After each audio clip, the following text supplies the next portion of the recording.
What is the effect of using baking powder on meat?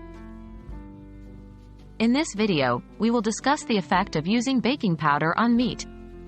Baking powder is a common ingredient in many recipes, but did you know it can also be used to tenderize and enhance the flavor of meat?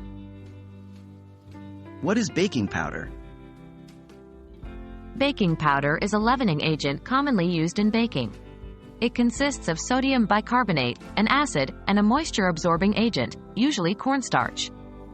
It works by releasing carbon dioxide gas when it comes into contact with moisture and heat, causing dough or batter to rise. How does baking powder affect meat? When applied to meat, baking powder can have several effects. 1. Tenderizing. The alkaline nature of baking powder breaks down proteins in the meat, making it more tender. This can be particularly helpful for tougher cuts of meat. 2. Browning. Baking powder can improve the Maillard reaction, which is responsible for the browning and flavor development in cooked meat. This can lead to a more appealing and flavorful dish. 3. Crispiness. If you're cooking a skin-on cut of meat, like chicken, applying baking powder can help to draw out moisture from the skin, resulting in a crispier texture once cooked.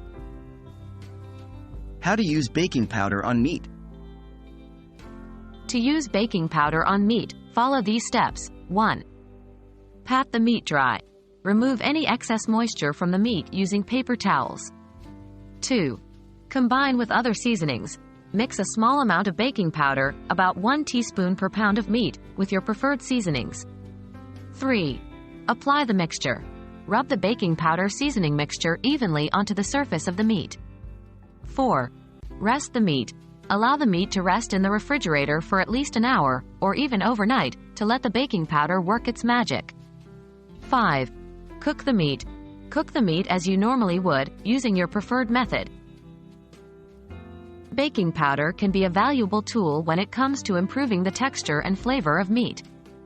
By tenderizing, enhancing browning, and promoting crispiness, baking powder can help you achieve better results in your cooking.